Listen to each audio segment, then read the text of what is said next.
Hello and welcome back to TechnoSearch YouTube channel. So AMD has released their Ryzen 7 7700X 3D and the reviews are in basically, and also a slower 7800X 3D but not necessarily a cheap one, because the thing is 7700X 3D is retailing for $330, but to keep it in mind 7800X 3D is going when wanted for discounts as such $340, so it doesn't feel that good, but I'm here to give you the performance. As you can see on the screen here, the 7700X 3D is able to not go to into a because 7800X 3D at just $360, like you are just paying $30 more and you're getting essentially like 3 to 4% more performance compared to 7700X 3D.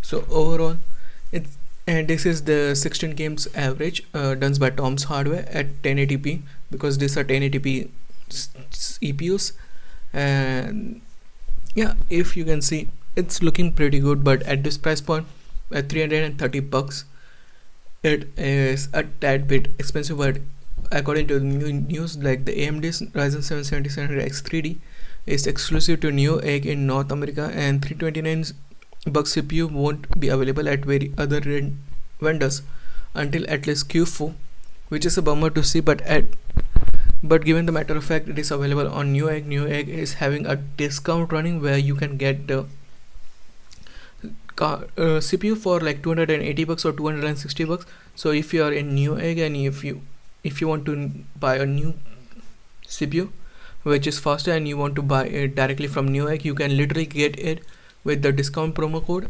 and around $260 to $280, and at that price point it's literally a nice deal given the price point.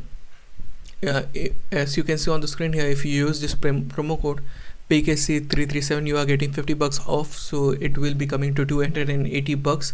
Ryzen 7 7700X 3D on Newegg, and since it is available directly on Newegg, you can't go with another vendors at this current point of time. But yeah, it's looking nice overall. Yeah, at $280 I will recommend it to you. Next up, Nvidia is having some issues with RTX 50 Super launch, and it is being on hold over 3GB GDDR7 pricing, as Nvidia has told its board partner to hold RTX 50 Super series cards. The thing is, the board partners already had the 50 Super series in house, and the problem is, according to a source, a 3GB GDDR7 chip currently costs between $60 to $70, while a standard 2GB GDDR7 chip reportedly costs around $20. So this means the 3GB version can cost about 3 times as much, as despite providing 50% more capacity. That's why Nvidia is holding off. But the thing is, they can't hold up for much longer. If they hold it, people will not be excited, so they will literally launch it. But given the matter of fact, they won't launch it. They might do a paper launch this year, and maybe next year they will do a full launch according to the rumors, because it's slated for the end of the year. During CS they can reveal it, but with the delay is because of the 3GB GDDR7 modules, because it's costing them 3 times more compared to 2GB modules. But since Nvidia buys it in bulk, they might have a price difference where it is costing 2 times more or maybe 2.5 times more.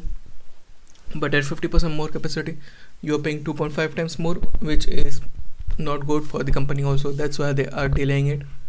So yeah, and such as it would add hundreds of dollars to the memory cost of graphics card, already including 6 to 8 models, because they need like 18, because of a Super series will come with either 24GB of GDDR7 memory, 18GB or 9GB, and that's one of the reason why RTX 5050 has been delayed or has been like kind of paused for a very long time. Along with it, first GeForce RTX 50 hotspot reports prompts board partner to recommend after sale service, as colorful RTX 5080 reaches nearly 100 degrees hotspot support recommends inspection. The thing is, with the hardware info, I already made a video where hardware info is able to get from NVAPS the core hotspot temperature or the max hotspot temperature on your GPUs, and from it, as you can see on the screen here, user was able to see that its RTX 1590 is going upwards of 100 degrees Celsius, as the GPU's core temperature was 68.6 degrees Celsius, but with all fans spinning and everything else. He contacted the customer support, and the maximum value it reached around 98.8 degrees Celsius. The hotspot, as you can see on the screen here, 98.5 degrees Celsius value, and the maximum was 98.8. He contacted the consumer support, and the consumer support replied, and basically colorful graphics cards I recommended him for its RTX 5080 Vulkan. It's not 1580, but it's 5080 Vulkan to reportedly inspect its cooling performance, the cooling environment as such. If it's good, then the colorful vendor has recommended him to do a full GPU inspection or send him for after sale services, which is a nice by colorful, but this just shows how NVIDIA's hotspot temperature sensor or hardware temperature monitoring is essential for this graphics card, and they just removed it from 50 series and it is not available anywhere. Along with it, ADA 64 gets RTX 50 hotspot sensor support. MSI Afterburner gets community mod. ADA 64 can get it, but the problem with ADA 64 Extreme Beta, as you can see, GPU hotspot temperature measurement on NVIDIA Blackwell architecture is there.